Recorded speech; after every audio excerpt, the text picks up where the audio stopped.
Okay, thanks very much, Louisa. Probably should have introduced myself at the beginning of the afternoon session, but thank you for that introduction. So, okay, for my short time that I have here, I'm going to really talk about two things. Firstly is the new investigations and then the new management. And within the investigations, really the main thing that's happened recently is OCTs. You see it a lot now in hospitals, and increasingly you will probably see it in your opticians' practices and in your screening services. So it's going to be more of a way of life for everybody. And then secondly is the management. We've got new lasers, we've got new treatments with these injections, different kinds, anti-VEGF and other. Okay. So initially I'm going to go through some of the stuff about OCTs, and you've got to imagine that if you have more investigations and more detailed view, then your outlook on disease process is going to change. And also your treatments are going to change. So over the past 20, 30, 40, 50 years, as we have got new investigations, so we've had new treatment modalities. As you can see, back in the 60s, fluorescein angiogram, and probably a large number of you have had fluorescein, and certainly most of you know about fluorescein angiograms, were started way back when, so 40, 50 years ago. And when the fluorescein started to tell us about the pathology of disease, then the physicians started thinking, okay, how am I going to treat this? So this is when the laser came in. Different pathologies also have changed with time, so macular degeneration. And then with time, towards the 2000s, sort of 1990s and then 2000s, the OCT, so optical coherence tomography, came in. And of course, when you start to get this further imaging, then that changes not only what you view about the disease process, but also how you treat and monitor. So fluorescein angiogram and PDT came in for AMD, and of course this OCT and anti-VEGF therapy. So it all appears to go hand in hand. Fluoresceins you've seen pictures of already with Adam and Tundi, and some of you will have certainly been involved in this and certainly seen pictures of your own eyes with fluoresceins. So it's just an example there. And I'll ask you just to concentrate really on the central bit. Tundi said if it's black, it's bad. It's not strictly true all the time, because the central bit there, which is the bit that you see and you get your fine vision with, which is the fovea at the center of the macula, doesn't have any blood vessels, so will come out a little bit black. But that's the bit that's really important for your fine vision. So OCT first described in 1991, and it's gone through this sort of process to where we are now. We're now down 2006 onwards with the spectral domain OCT, which gives you fine, really good view of the retina.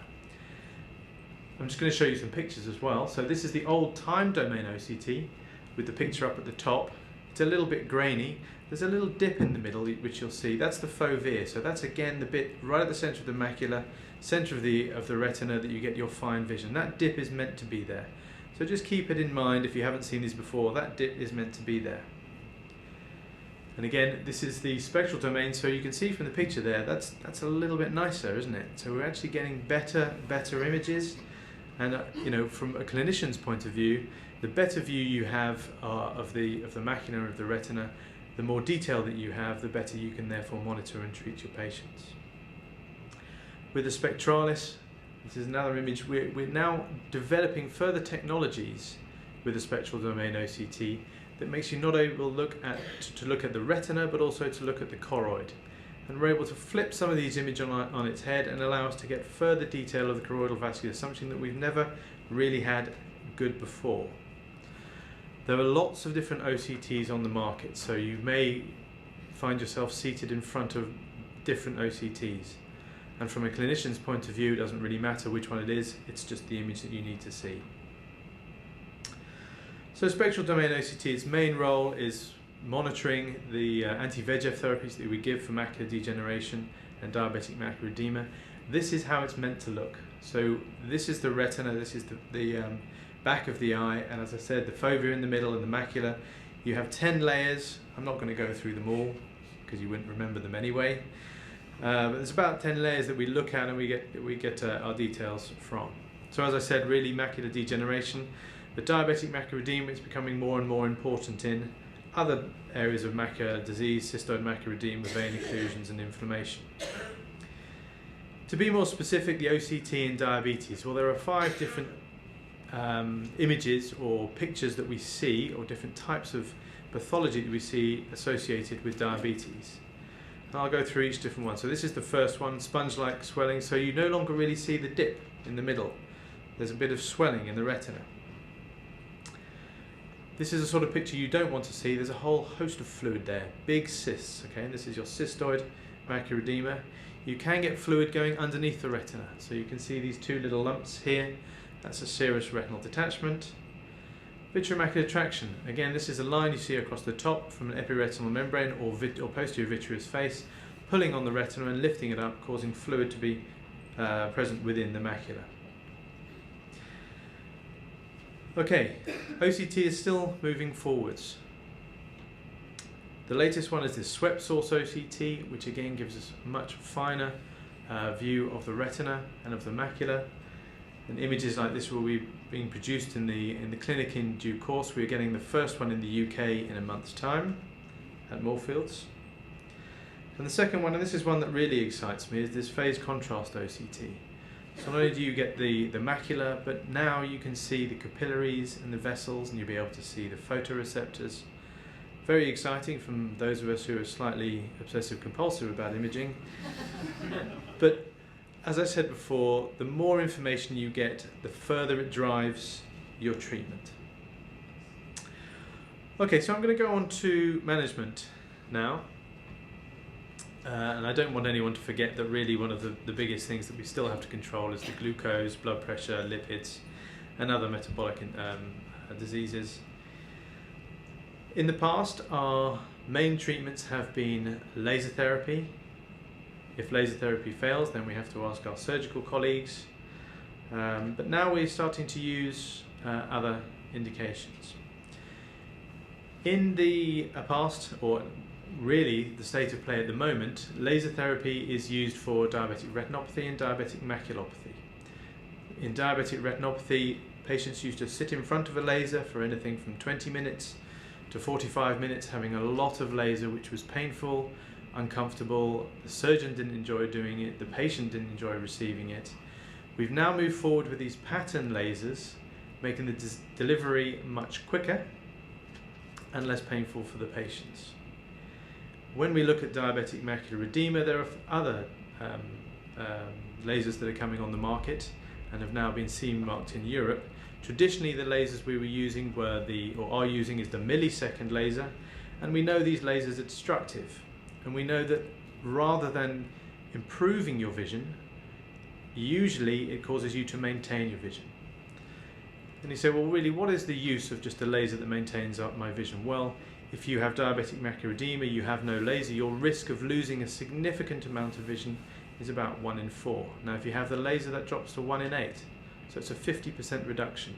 It's a bit of a no-brainer if you ask me. But still, we know the lasers cause harm. So we've now moved towards a shorter pulse duration. And these are the 3 different lasers that are now on the market and CE marked within Europe and America. So as I say, we've moved from millisecond lasers to microsecond, and the micropulse diode laser is microsecond pulses. So in theory, it has the same effect with less damage. The selective retinal therapy laser is even shorter. It's still in the microsecond, but we're talking about 3 or 4 microseconds. The final stage, which received its CE mark about a month ago, is now this nanosecond, which we have a laser in Moorfields. There's also one in King's. These are the only 2 in Europe at the moment, which we'll be doing some studies on at the moment. What about these other drugs? And if you're sitting in clinic, people will talk to you about having injections into the eye. What does that really mean? Well, in the past, and currently still available, is this triamcinolone. Now, triamcinolone is a steroid, and it does help if you have diabetic macular edema. It helps in the short term, but again, it has its problems. And those people who've had these injections, they're at significant risk of glaucoma. And also, at 5 years, all of them who have had this injection will have cataracts and have to have further surgery. So it's a significant risk. There are other corticosteroids like this fluocinolone and the dexamethasone. Both in theory last a lot longer, but still have some issues with respect to cataracts. All patients will get cataracts, and some issues with respect to glaucoma. So really, the better therapy are these anti-VEGF agents. Now Lucentis is the one that we use for age-related macular edema, and this is what I've got on the left-hand side there, ranibizumab or Lucentis. It's the same drug. And it's being used in macular degeneration, as I say, and it's shown a lot of promise in diabetic macular edema. And we will hopefully be getting this on the NHS in the near future. I'll go through some of the studies shortly and just show you really how much it helps. But there are others waiting on the wings. Now the top one here, pegactinib, has been used in the past for macular degeneration, has been tried in diabetes but is not as good as Lucentis. Avastin, which is the unlicensed one down the bottom here, for some reason that the top line has disappeared, but Avastin. And we did a large study at Moorfields looking at 80 patients, and Avastin certainly showed benefit over the destructive laser. Unfortunately it's not licensed and in a lot of areas not available, so really we're holding our hopes out for the Lucentis. Is it that much better than the laser? The laser is the lower line that you see down here. So this is a study over 12 months comparing laser versus the injection. As you can see, as before I talked about, the laser really maintains your vision. Your vision stays steady across the line, but with the injections you're improving. And this showed that you improve about 2 lines. What does that mean? Well, it may mean that you can drive when previously you could no longer drive. So as far as we're concerned as clinicians, this is a big bonus.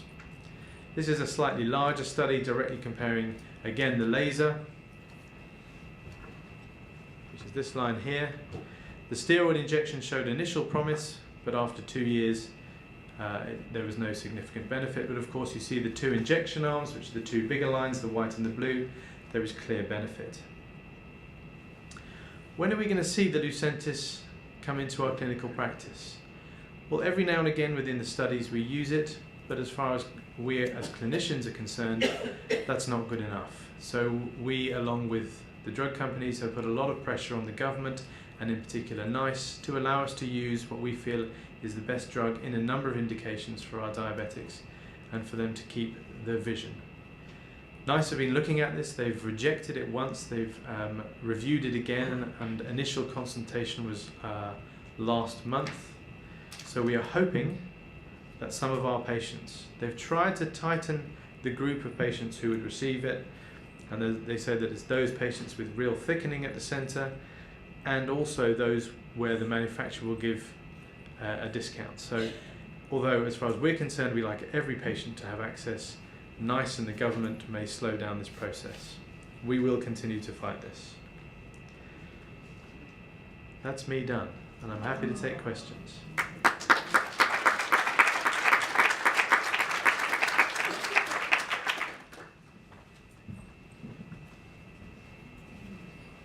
Hello. Yes, I'm exactly a patient that needs Lucentis. I had 11 injections of Avastin this eye, and I've had 5 injections of Avastin this eye. It's not responding to any treatment. It's refractory. So, firstly, thank you for all you are doing. I know, I understand the money situation, etc., etc.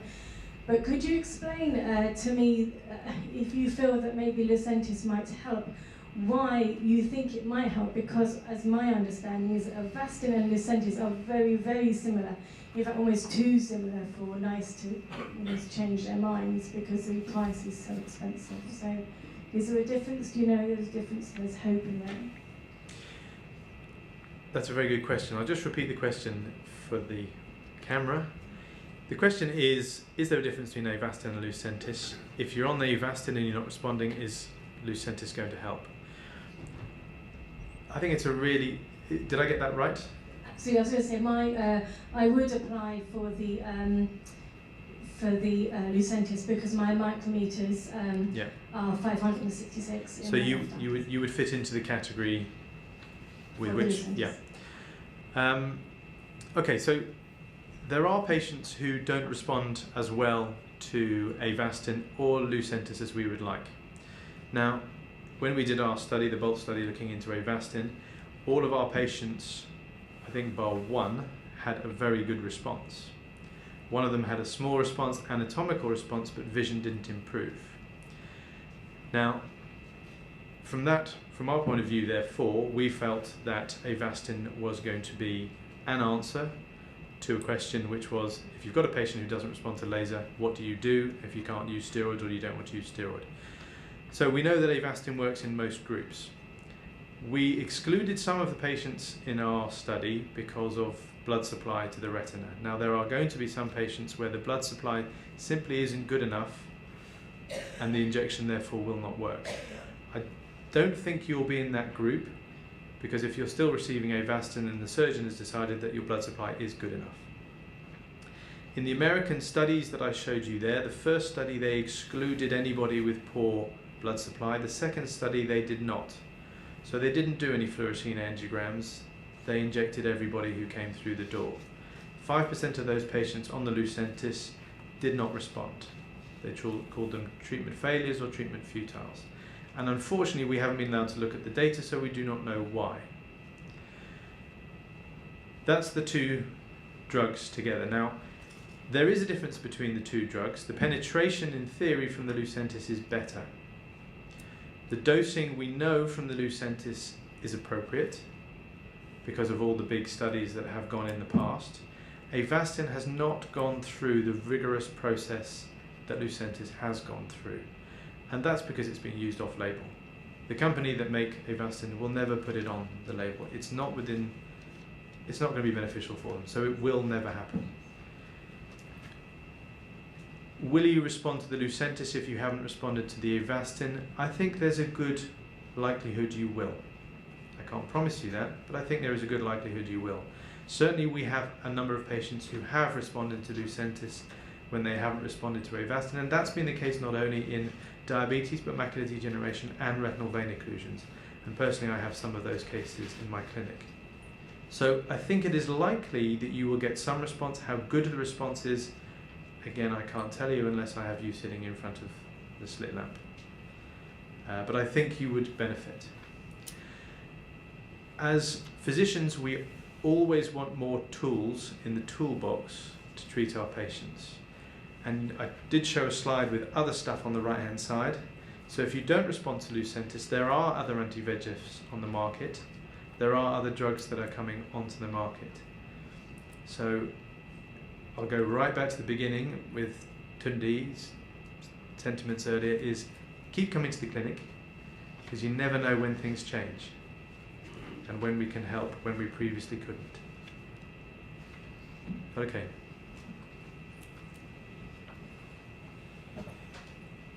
That was a long answer, sorry.